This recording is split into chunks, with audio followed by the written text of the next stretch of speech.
Good morning and welcome back to our second last training session for 2023. We are discussing the laws of leadership. Today is the laws of leadership number 11. We're going to do the law of momentum and the law of priorities. And next week will be our last session for 2023, and we will resume our sessions in the middle of January, but I will let you know the moment we are ready. But I want to say thank you for watching the series so far, and it's been well supported, well viewed, and many comments have been received over the past 10 and today 11 weeks.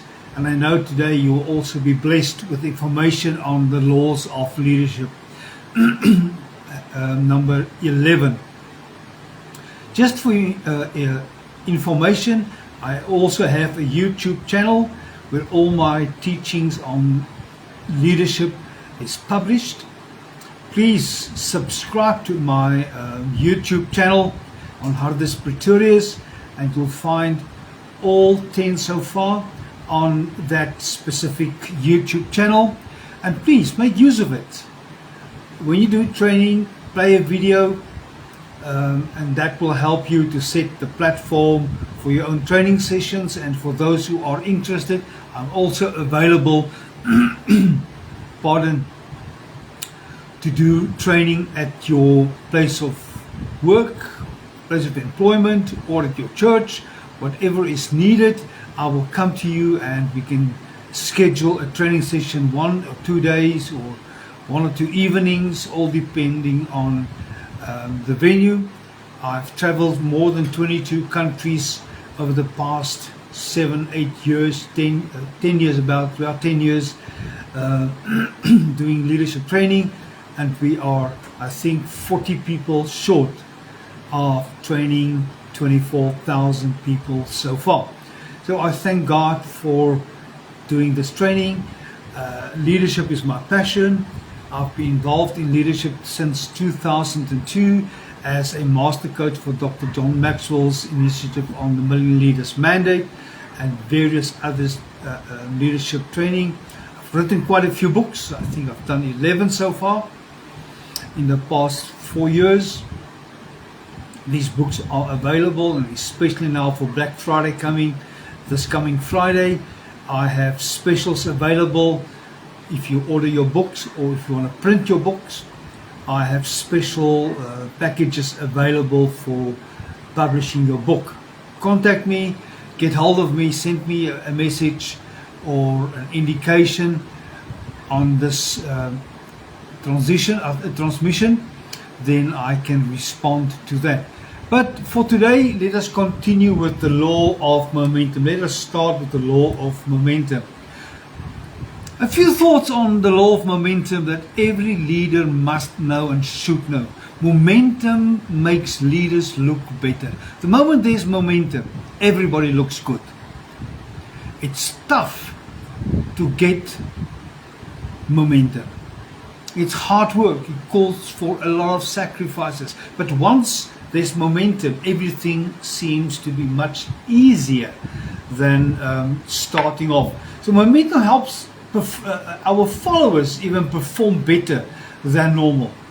They feel excited, they feel part of this, and it makes them invest more in the leadership. They make me invest more in the vision. So momentum is easier to steer than it's to start. And it's a challenge even to steer momentum. We have been involved in revival services quite a few years ago, where we had church every day of the night for 6 months, from Monday to Sunday, every day of the night. And that takes its toll. It takes its toll on time, sacrifice your family, to be at church every night, hosting people from across the world, literally across the world. People flew in to be part of what was happening in the church where we were associate pastors during the time of revival. Thousands upon thousands upon thousands of people have attended these meetings. We had even have to call in the Metro Police to help us with the cars, the traffic, to direct traffic. People stood for kilometers to get entrance to the church. We had to do crowd control at the church. And this is all about momentum. Once that is there, it's so much easier. But now you need to steer that momentum. Otherwise, that momentum will lose its impact. And to get that thing activated again, it's very, very difficult. And again, with momentum creates a special atmosphere. It creates an atmosphere of expectancy. In the business, in your organization, in the church, people wake up in the morning with an excitement. What's new today? What's going to happen today? Let us strive towards momentum, to generate momentum. And momentum generation lies in the hands of the leaders, not in the followers. The followers will follow suit once the leaders are walking in momentum. And I will talk about this a little bit more in this session. And momentum puts victory in everybody's hands. Victory of your personal life, of your personal expectations, over the vision of the organization, in the production in your organization. Suddenly people believe they can make it. And once that is happening, you don't have to motivate staff. They are already motivated by the momentum. And it's our responsibility as leaders, as I've said. Let us work hard to generate momentum.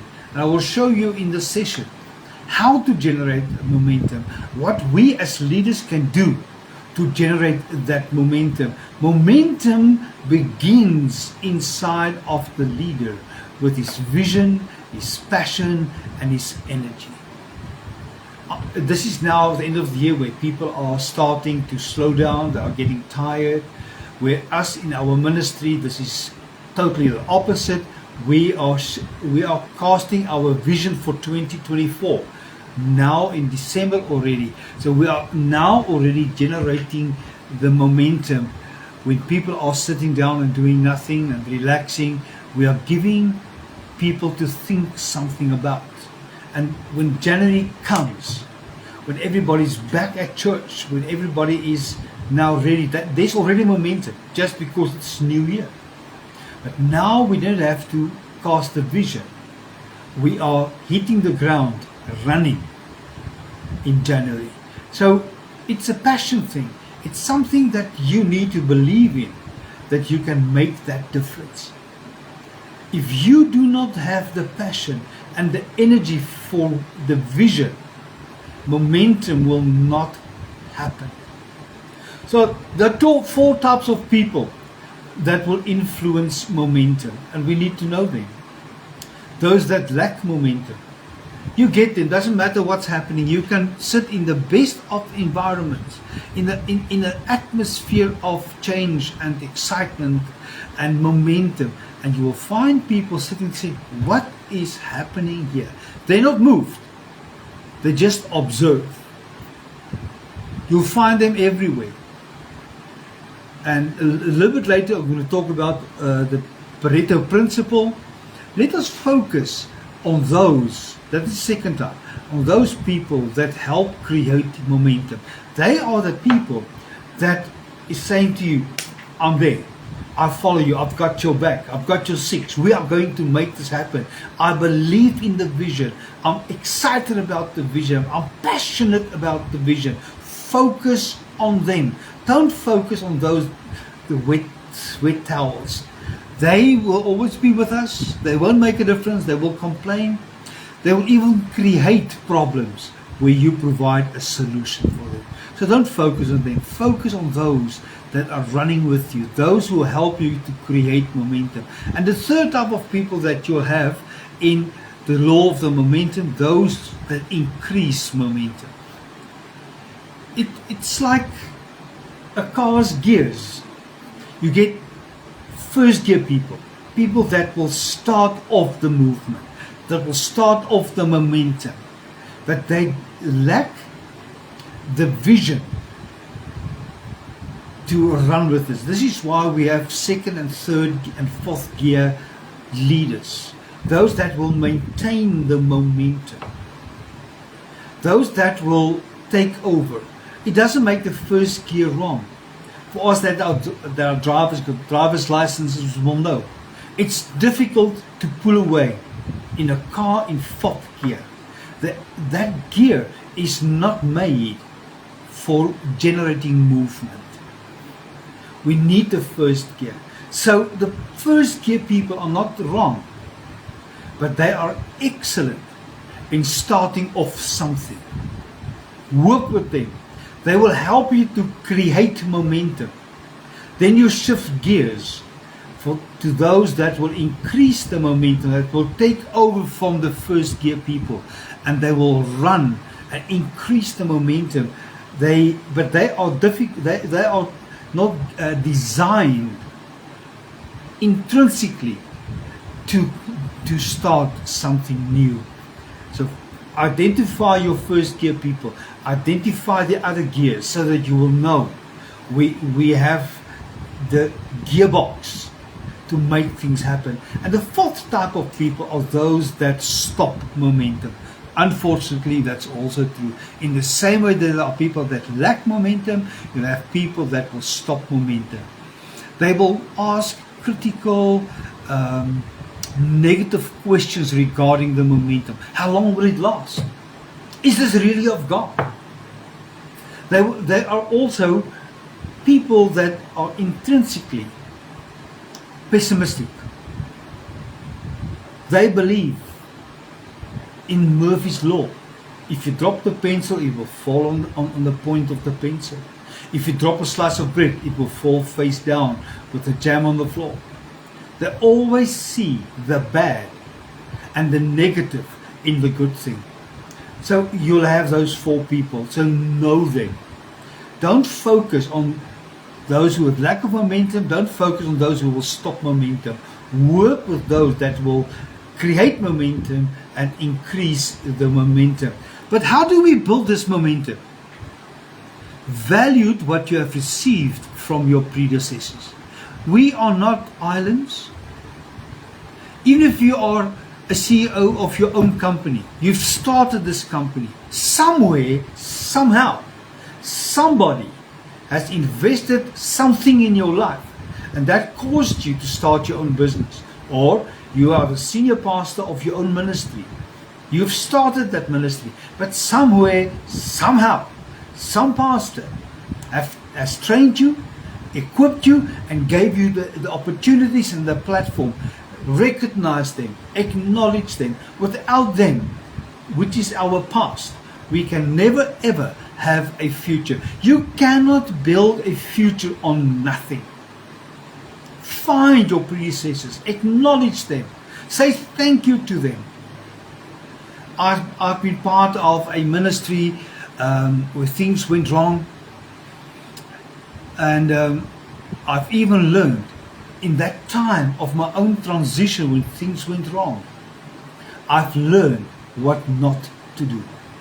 I still recognize, I still acknowledge, but I have also learned what not to do, what will cause the momentum breaks to be applied. Seek wisdom. Sit with people that have walked the road, that know what they are talking about. There's always somebody ahead of you. Go and find a mentor in your life. Find somebody that is doing what you want to do. Somebody that has achieved what you want to achieve in life. And ask them critical questions. How do I do this? What can I learn?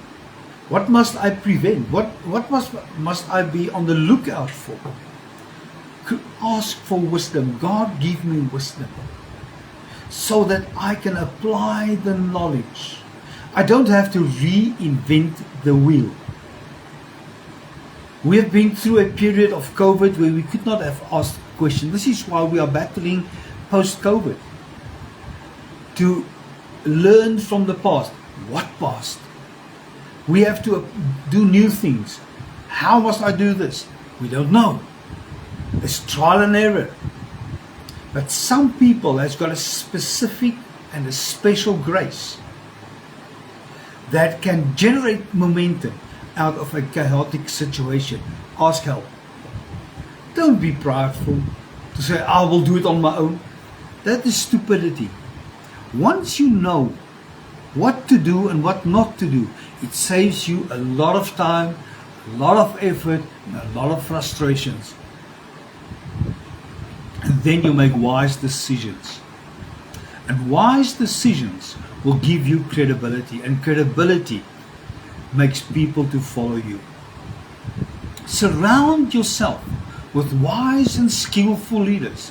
Be on the lookout for potential leaders that you can invest yourself in and make them part of your core, of your inner circle, because they are the people that you will rely on when the things are going tough. In any business, in any ministry, there are seasons of growth, there are seasons of acceleration, there are seasons of a plateau. You are doing the same things as before, but the explosive growth is absent. Don't back off now. This is now when you need your team, your inner circle, to help you carry the load. And then unfortunately there's a season of cutting back. But praise God, the cutting back part will help you to grow again in the new season. Then you have information, you have knowledge, you have skills, you have wisdom, you have experience, and now you can do the new season of momentum based upon your experience. We are now in our second year of post-COVID. Now we're starting to learn. We have changed the way we are doing things. We have changed the way of training. Prior 2020, when COVID-19 hit our nation, I've been traveling across the world doing leadership training. Never think. And I've never thought of doing online training like now. But because of COVID-19, I was forced to change the way of doing things. I had to reinvent myself. I had to reinvent the ministry. I had to reinvent the training schedules. Now, in the past 4 years, I've trained more people than all the years combined since 2002. So good things can come from COVID-19 and post-COVID-19, but we need to be sensitive of the momentum blockers, and we need to look for momentum creators. Now, from out of this, invitations are coming and will be coming in the future, where I can go to their place of work, their place of employment to do leadership training, or their churches to help with leadership development, to make the transition, to solidify the vision, do team buildings, because of what I'm doing here today. And for the past 4 years, I am now also started my own consultancy business for business people, to help them to make a transition in their organizations, to make them more effective, more streamlined, restructuring their whole life thanks to COVID. Things are happening and we are looking at the negative instead of looking for opportunities. So we must create this momentum. We must understand the value of momentum. The load is just much lighter. People are joining the vision because they see momentum. And momentum draws the people. If the church has momentum, people will be coming effortlessly. If there's no momentum, there will be a decrease. And then you are demotivated. And the more demotivated you are, the more the people see that you don't have momentum. You don't have the passion and the energy anymore. And they will also start to withdraw. Listen to people. Discover their dreams with them. Help them to achieve those dreams, to reach those visions they have. Help them to make the change in their life. Become their life coach. Sit with them. Hear their hearts. Hear the things they don't say. Address those needs. And you shall be surprised on the momentum that is generated from people that are sitting down. And this is my passion as a leader, to help create momentum in people's lives. But unfortunately, that's hard work. It takes 2 to 3 years to get and to gather the momentum that that person really needs. Why so long? It takes 30 months to change a mindset, and then to see the fruit of the changed mindsets. The changed mindsets can happen quickly, but momentum takes time. It takes investment. Remove leaders who are negative. Put them on another track where you can invest in them individually and not part of the team. Remove them from the platform of influence. Because if you do not remove them from that platform of influence, they will become the demotivators of others. In the same way that motivation is contracted, is carried over, negativity is also transferred unto other people. Even people with momentum, positive people, can become negative if they stay long enough in the environment of negativity and keep the vision, the why, in front of people, like a carrot in front of a donkey. That generates action, activity, momentum. And once there's momentum, that external reward is no longer necessary. Now the vision is burned into their minds, into them, the eyes of their mind, and they can see where they are going.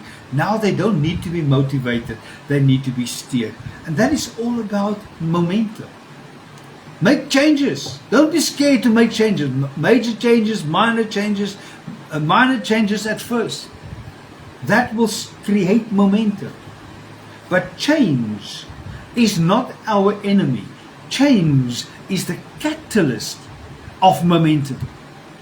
Change, bring a change mindset, a change activity list, a change of vision, a change of attitude, and once that is established, now you run with them. Celebrate their victories with them, even the small, littlest of victories. A victory might look small and insignificant to you, but for somebody else, that victory is huge. Don't judge another person's victory based upon your life. Look at them and understand where they are, and then you'll run with an excitement.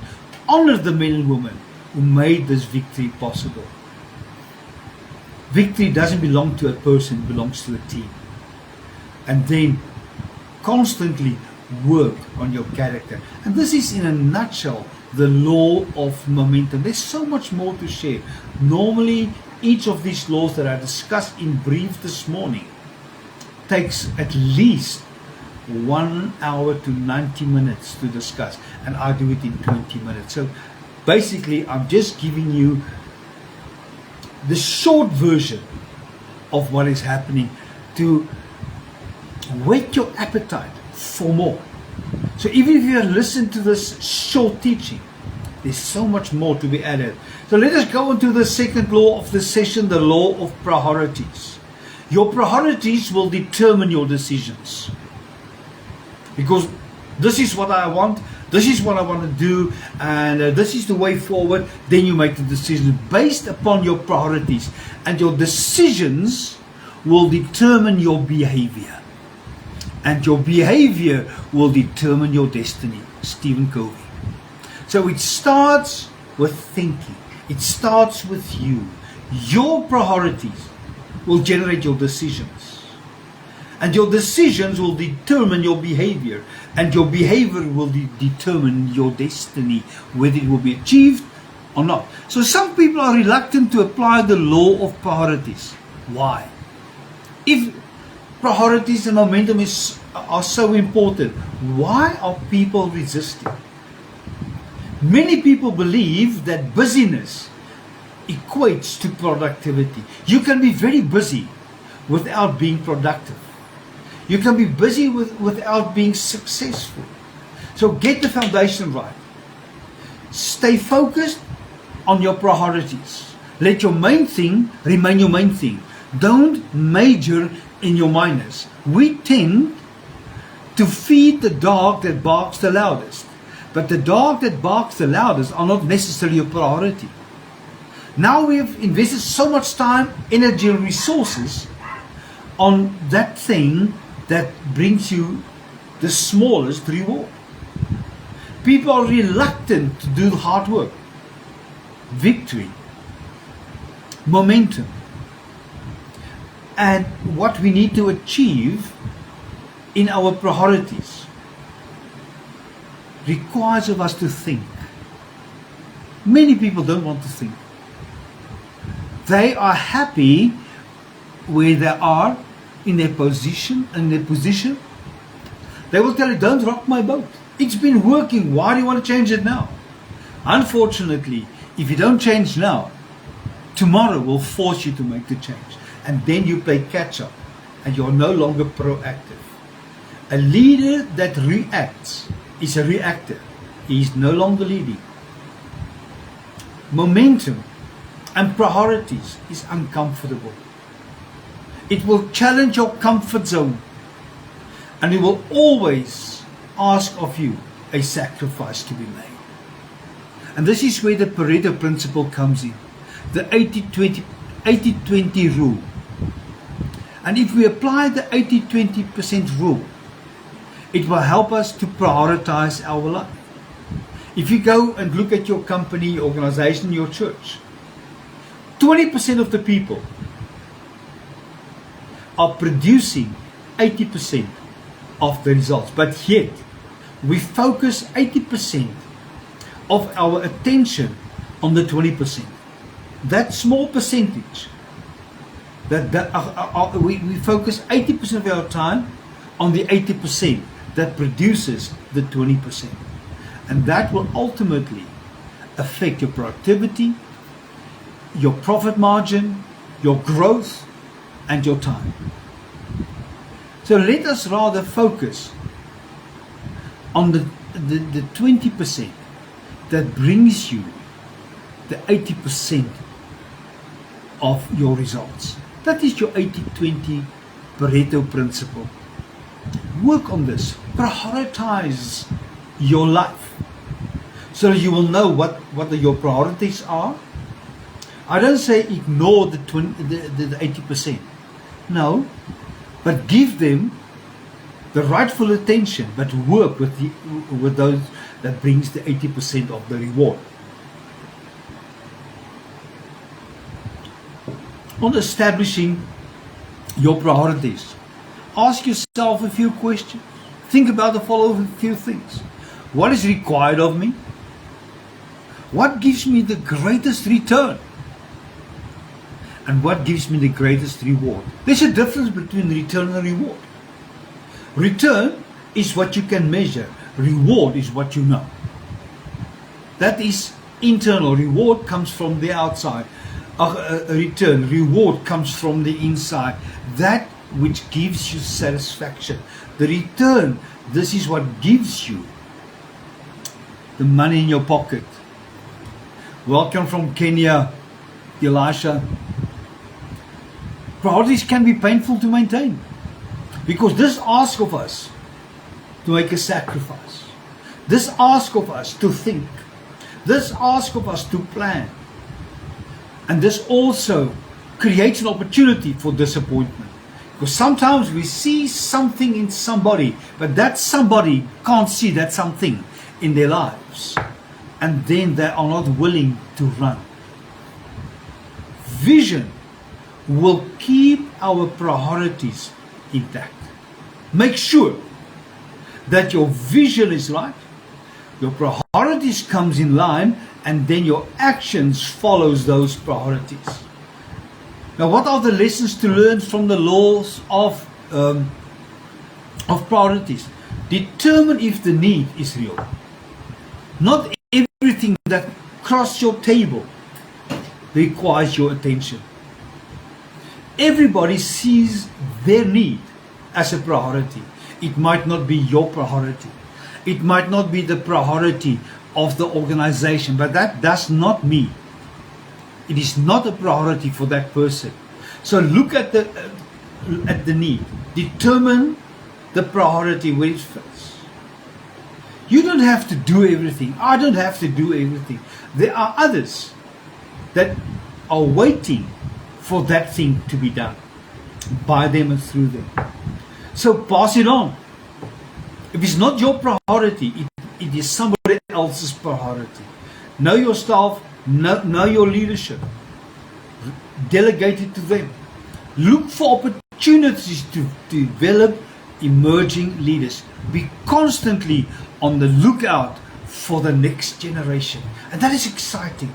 We are now in our church in a place where we are busy training other people to preach. And that's exciting. For a long time, for more than a year, we've been battling and working and investing. Now suddenly there are 6 that can preach, or that we are busy training to preach. In the same way in leadership, it takes a while to identify one. Don't bring in a person that has made a success of just one thing. Even a broken watch can be right twice a day. Look for a pattern. Look for a repeat of successes. Then you draw that one in, you train them, equip them, give exposure, and appoint them. Let their fruit force you to appoint them. Don't let the need force you to appoint somebody in a position. Assign this responsibility, in other words, to capable people who are already performing. If you want to appoint a leader, look for people who are already influencing others. And then you publicly affirm them into the place of responsibility, into a position of leadership. So their actions will determine their future. I'm always saying to young people and in ministry or in the workplace, write your own job description. You apply for a job description, but you enlarge your job description by doing things beyond what you're required to do, because you're already paid for it. Why will they give you an increase? Why will they give you a promotion if they're already paying you for something that you're supposed to do? If you want an increase, if you want promotion, do more. Do extra than your job description. Now, when the vacancy comes available, you're already doing it, so you are the number one option for the position. So principles to keep in mind. And lastly, to form the law of priorities, leaders put first things first.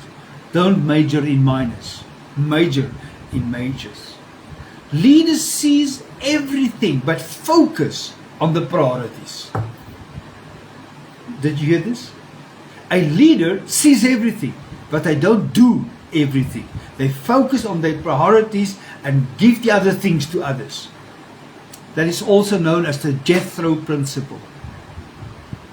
Leaders must invest their time in what produces the greatest return. Again, the Pareto principle. And lastly, leaders position people where everybody wins. They feel good, you feel good, everybody's good, everybody's a happy family, and now I sound like one of those characters, the Barney on television. We're one big happy family. And that is the purpose of leadership, to bring stability, peace, progress, wealth to your department, to your organization, and to your ministry. I want to say thank you for watching our second last leadership session for 2023. It has been a very, very busy year in leadership development. I've traveled quite a bit, I've trained a lot, and I pray that you shall reap the harvest of your investment on your priorities, so that momentum can be transferred to the rest of your organization. Again, watch my YouTube channel, subscribe to my YouTube channel, and invite me if you want me to come and train and teach your leadership.